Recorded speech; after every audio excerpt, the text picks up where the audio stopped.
about the future, not just mine, but my family's. And I mean family in every sense of the word, whether by blood or chosen family.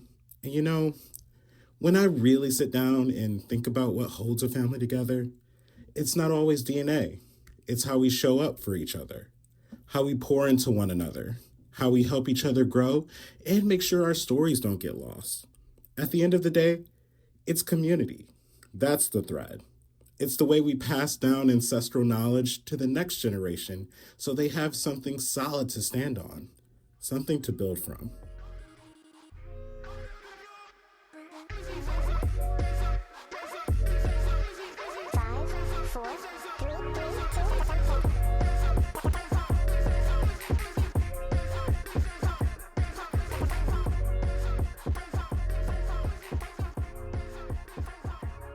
This is the Zesty Podcast. I'm your host, Malik Anderson, aka Taka. Today we're getting into culture, tradition, and the power of storytelling, and how one Creole journalist is using his voice to preserve their heritage and push for social justice. Quinn Foster's work is deeply rooted in their lineage as a Creole traiteur, a faith healer. That practice, that history, that responsibility, it runs deep through everything they do. And they carry it with so much respect. From documenting community resilience to exploring identity through art and food, Quinn's storytelling is both an archive and activism. It's culture work. It's a form of community care. It's real. So let's get into it. Let's talk about preserving culture, honoring our ancestors, and telling stories that feed the soul. Quinn, welcome to the Zesty Podcast. I'm excited to have you here. Thank you for agreeing to join me. I'm excited to be here, and I appreciate you for reaching out, Malik, for this great opportunity. And yes, I'm here at the Zesty Podcast, so let's get into it. So last month, Creole Culture, a Louisiana-based organization, published Hands of Heritage, a collaboration project in honor of International Creole Heritage Month. For anybody who doesn't know, that takes place every October is when International Creole Heritage Month is observed. And it's not just Louisiana Creoles, it's the entire Creole community in the world. That's why they got the international up front. But you contributed 2 pieces to this project, correct? Yes, I did. Within the print book, published book that is available on creoleculture.com, I contributed to a piece titled Check In or Check Out. And I also wrote and performed a piece called Reflections with Quinn at the Hands of Heritage celebration event that took place at the Delta. It's a center downtown within Opelousas. So yes. So how do you first hear about Hands of Heritage and what led to your involvement? So one of the co-founders of Creole Culture, Official Creole Culture, which is a company, a Louisiana-based company, reached out to me, Milton Arsenault, and he reached out to a collective of creatives, from writers to photographers to poets, and he wanted he wanted to do a collaborative project, which every year for Creole Culture, International Creole Culture Heritage Month, Creole Culture does a table book, let's say a table book, and typically they are highlighting and honoring those within the community, from Creoles to African Americans and Afro Caribbeans, as far as their work within Creole culture in the community as a whole. And this year he wanted to do something different and actually intentionally reach out to other creators, those that identify as Louisiana Creoles, to create a project based on, well, I say a timeless piece, and that lives on, to represent the physical hands and also the spiritual hands that guide us and have taken us thus far, from whether one is a native of Louisiana, whether one family has migrated outside of Louisiana and still have connections and ties to such, bringing all of that together and having the hands come together. So that's how it came together. And we had meetings We had virtual meetings, in-person meetings, and we paired and collaborated with writers, collaborated with photographers, and we were able to start together. I don't want to go too far because you might be asking more questions about it, but we was able to see each other through the meetings, like the introductory meetings, and then from there we paired together. Yeah, so there were, I mean, 9 authors and 7 photographers, including yourself. And you had the 2 pieces, one of them which is a part of the booklet, the book. What unique perspective of the culture did you hope to share? I mean, through these pieces. Shay, that's a great question. So off the top, with check in or check out, I wanted to share the syncretism and the synchronicity between spirituality and religion that happens in Creole culture, but in melanated culture, period, in African culture, period. And so with check in or check out, it is waking up that's those that have transitioned, and also knocking at the door of those of us that are still within this realm of living, and how we've always interwoven nature and animism with religion. And check in to check out also checks us as Creoles as far as our pride, our egos, our shortcomings, how we are in the flesh, and things that we need to address as a people in order to truly be healthy with one another, to interact healthy with one another, and not to be our own downfall. And so that's a bit about what check in to check out. You know, check in to check out was about. You either gonna be all the way in, or you need to get the fuck on. Can we cuss on the podcast? Of course, you can say All right. whatever you want. All There are right. no restrictions. Perfect. But I like that you bring up the connection between the spirituality aspect, because for as long as I've known of you and I've seen your work, you've always embraced the legacy of Creole Traiteurs, and I mean that's something a Yes, lot of yes. people don't know a lot about or the history of.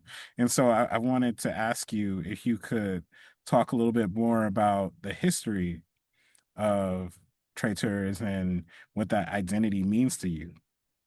All right. So Creole Traiteurs were very much so within Creole communities within rural parishes and within city parishes as well. I want to historically, whether they call themselves treaters or not, that's subjective. A lot did, a lot of them had other names for themselves, and so treating has always been treating goes back into the not. I'm gonna talk about colonization since we're in that. I'm gonna talk about the colonial era. That's what I meant to say, and not pre-colonial, because as we already know, naturally treating when it comes to indigenous and African people, that's us. Period. Okay, but since we're speaking on Creole treaters, let's talk about colonial era. It literally came about because of the innate knowledge and wisdom that we have with nature, with plants, um, and then what was forced upon us with religion. Within his name, I believe his name was Page. I believe his last name or something was Page, and he was going around. I want to say his name. I think it was either Page or Pratz, Pratz. But he was going around Louisiana, and he was writing in his diaries within the 1700s, things that he observed and noticed with African people and Native Americans, and the similarities of such with traditions when it comes to healing traditions and things of that nature. All right, so fast forward to when Catholicism, Catholicism is one of the foundations to colonization from the French and the Spaniard and the Portuguese people.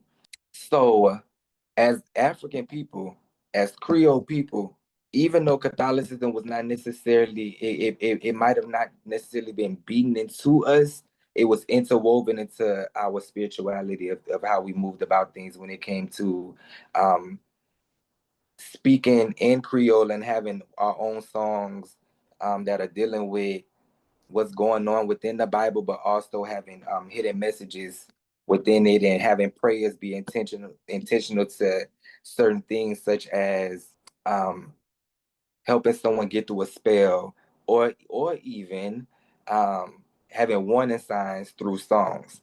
And so the history of treating occurred during colonial era throughout the 1800s and so on and so forth. And it was always a necessity. It was always a necessity because we had people from France and people from Nova Scotia and the Germans and all these other people who came to foreign land that did not know how to heal themselves.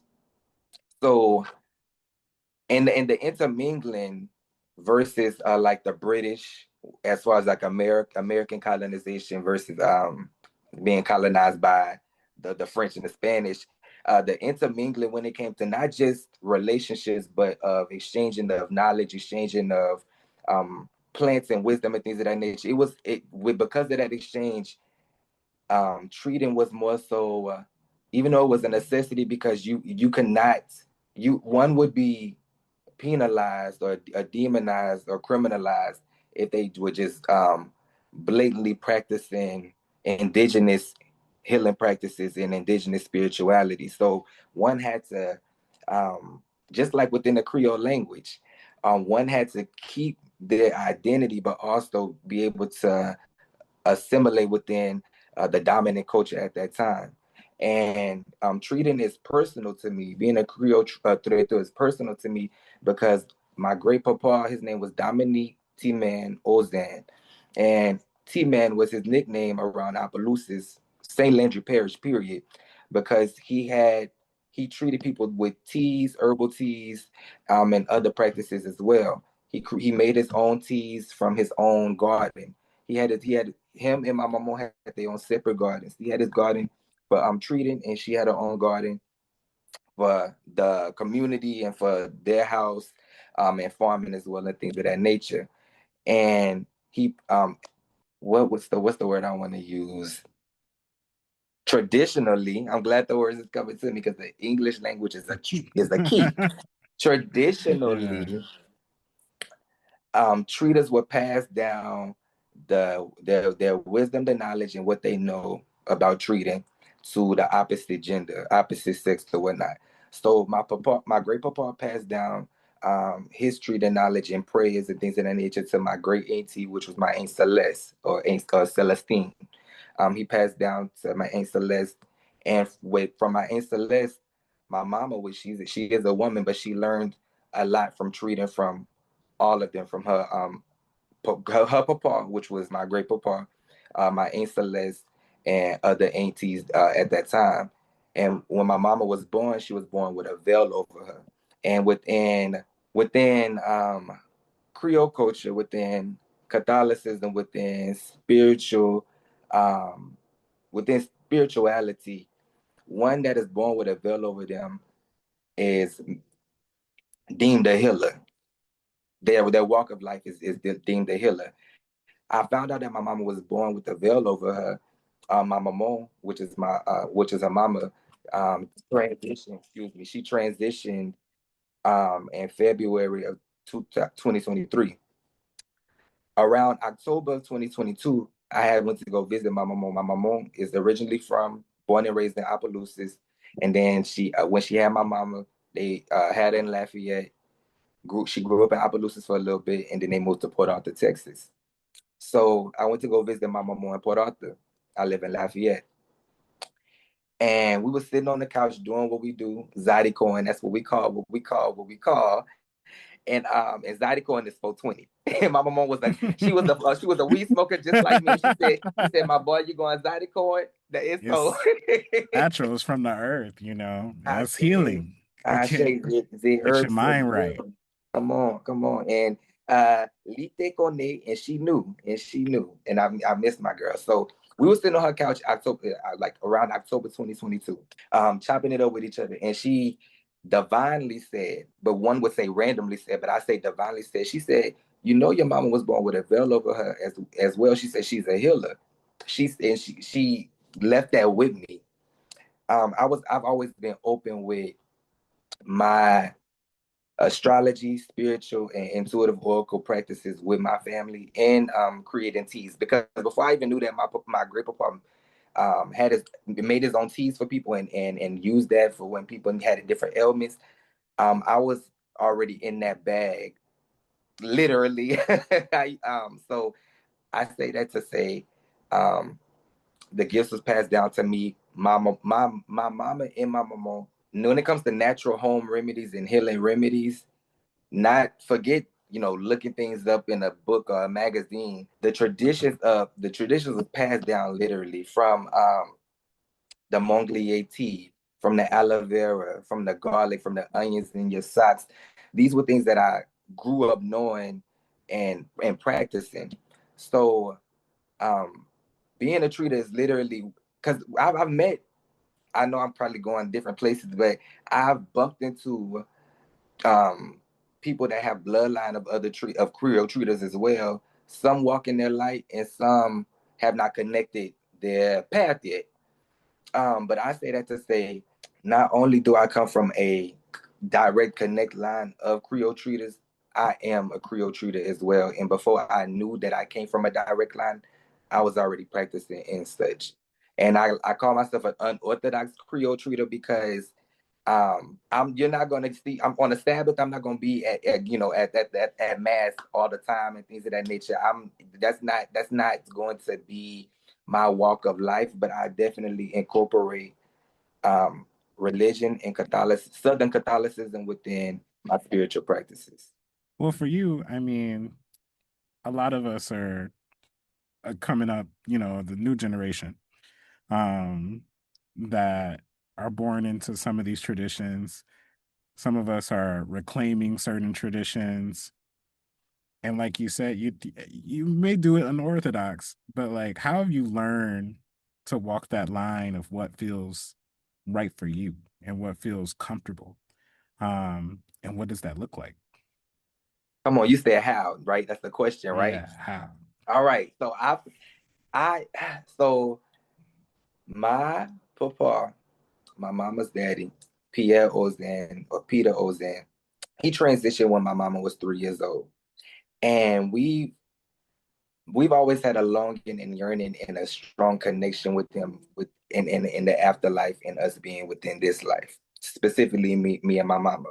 And so my mama was deeply, I won't say deeply, but she had a strong interest in astrology, specifically horoscopes, and interpreting such. Will be on the front porch, and that was the thing that we did. I also grew up watching Sailor Moon, and I'm not saying the kids nowadays. I'm talking about I had the VCR Sailor Moons, like Sailor Moon Me Rose, too. Sailor Moon S. Okay, so we here. I remember. Nuzaki seat, Yeah, I remember. Nuzaki seat. We here. Okay then, yes, we cousin.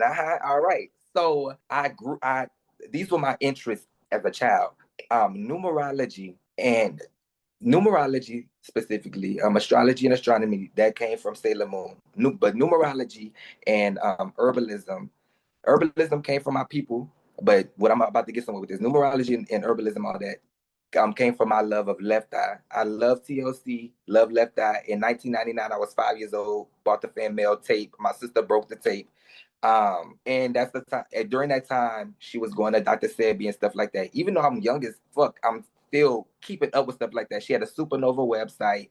I was keeping up with stuff like that. So that's the occult side of me. You get what I'm saying? That side. Even though we still you know, went to Christianese, sometimes went to Catholic services because we had other family members that was deeply into Catholicism. Did go to Southern Baptist churches because on my pop side, that was their thing. Did go to non-denominational churches. Did participate in the kid church choir, not going to like choir rehearsals, but getting up and go. If I'm there, then I'm there. So I said to say it was always interwoven for me. It was always interwoven for me. So when I started actually practicing with community members or participants or clients, however one wants to, call such, before any type of reading, any type of work, I prayed beforehand. And that's what you're supposed to do as the Creole treater, period. I didn't, but I never, I'm not going to say never. As I started practicing, I started practicing in 2017, actively practicing. I was like 22 years old. What was that switch for you? Why 2017? What happened that year that made you say, okay, I need to commit to this. I need to do this actively. This needs to be a part of my life. Instead of like interests and hobbies, right? Because I was able to meet other people that were into the same things that I was into, and it had me like, okay, I'm not crazy as hell. Like, oh, like the telepathy of it all, because we'll get into the Creole telepathy, which is a word that I've coined and came up with. But the telepathy, which derives from telepathy, the telepathy of it all is real. The gut feeling of the intuition is real. Other people understand that they come from direct ancestral lines. And I specifically say direct for a reason. That's no tea, no shade. But other people come from direct ancestral lines of people that have put in the work, have gone against all odds and realized that the God within them and the God surrounding them can connect together and make magic and make shit happen. So when I started to it was just a handful of people too. But when I started to be around interacting, because I wouldn't even say around, like it was interactions with people here and there. And I'm like, okay, it's time for me to be all that I can be. Then at that time, I'm going to add location as well. For 3.5 years, I have moved to Portland. And Portland is definitely, it's like. That's far. It is, but just like I'm gonna say Louisiana, period, but specifically New Orleans. But just like a New Orleans that has a strong spiritual portal to it, the area that has a strong spiritual portal. Portland, Port, P-O-R-T. Portland has the a name. spiritual port to it. Exactly, and that literally just clicked to me exactly. It has a portal to it, like a motherfucker. Very, very strong spiritual portal to it. But what kind? And it all depends, huh? What kind? I'm glad I was gonna get there. It all depends on how you work with it. It could be the left side or right side. It could be up or down. Okay. It could be, maybe even a little in between. But the point is when it's felt. It's felt. So that was a encourager as well. Meeting other Creoles in Portland divinely. In Portland? If I'm lying, I'm flying. Shout out to they got Creoles in Portland. Shout out to my girl Sote. Shout out to my nigga right by you, Cajun, and his nephew.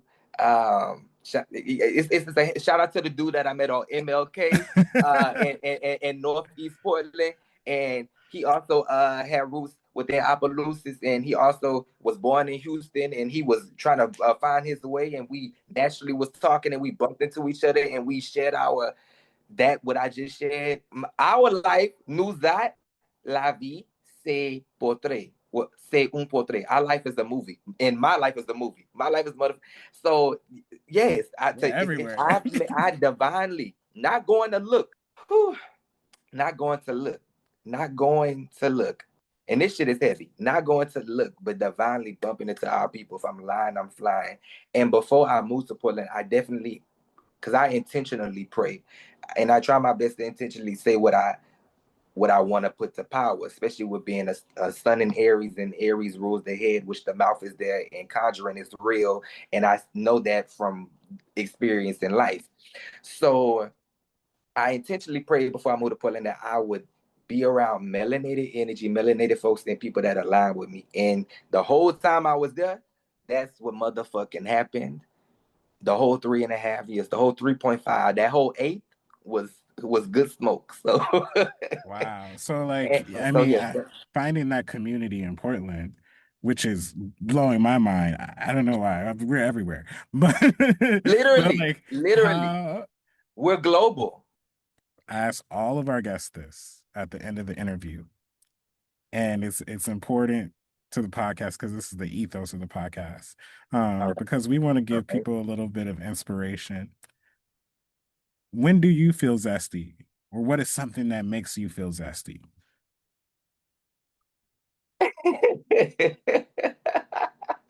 I mean, I'll answer that both two different ways. I am zesty. Like I am zesty. I am that tang. I am that, like giving it to naturally when I get in a room any motherfucking well, like you going to definitely feel the pizzazz, see the pizzazz, hear the pizzazz. So I am zesty. Like I'm freely who I am, and I am that in all aspects, from feminine to masculine to androgynous to in between to non-binary to that nigga, that bitch, all of that all combined together. And I want to share when I was in high school. I'm a Aries son, and this one of my partners one of my partners just hadn't talked to them in like decades or whatever. She a Gemini, and we both called each other naturally. I don't know who first started it, but I feel like it was on some same type shit. We Connection, called each other. Creolepathy. Come on, the Creole, and we could talk about the Creolepathy after this if you want to, just briefly. We we called each other free spirit, and this was back in '09, around that time, before the word free spirit and things of that nature became buzzwords. And because we saw each other, we seen each other as the balls of light that we are, the brightness of light that we are. And so I am zesty.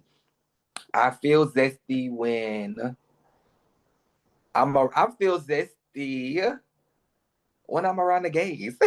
I feel zesty when I'm around the nigga gays. The nigga gays.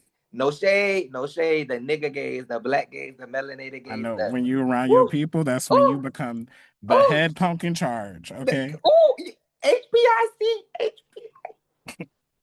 HPI. Did y'all hear that Zesty podcast? He said the head punk in charge.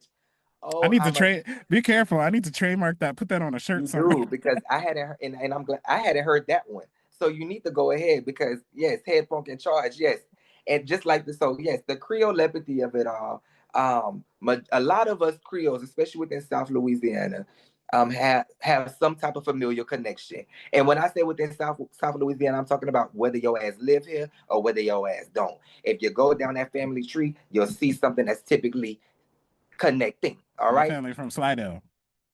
Okay, come on, Slidell, come on. Yeah, over there at St. Tammany Parish Way. I was just in Slidell for Zydeco Festival, the New Orleans Zydeco Festival this past weekend. So shout out to Slidell. Y'all had made us we had a good time. My third grade papa, or second grade papa, his name was Tony White. He was also from Slidell. He lived on a Native American reservation before they ended up moving to Bogalusa. And that's actually something that I wanted to bring up. And me and my family are still researching exactly what tribe that a reservation used to live on and things of that nature. So shout out to Slidell, shout out to Slidell. But a lot of us are typically some type of connection, whether it's familial, like I said, or whether it's through marriage. And so the Creole lepathy of it all is similar to lepathy, yet it is that bondage. When you're bonded by blood, it hits different. You bump into your people. I've divinely bumped into cousins that I didn't know that was cousins, and we ended up speaking to each other. Oh, and the connection came right then and there. That's just one side of Creole lepathy.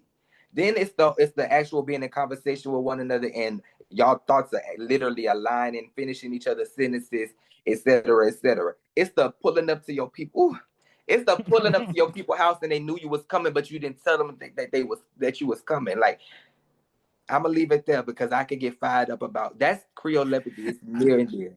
We're gonna have to leave it there because I'm about to get kicked out the space. So thank you Much so love and much. thank you, I've Malik. been talking with Louisiana Creole journalist, Yes. music artivist Quinn Foster. Thank you so much for coming on the show. I hope you get a little bit more likes this week. Thank you so much. I'm receiving that, and thank you so much as well. And take care, and much love to the Zesty podcast. and we out.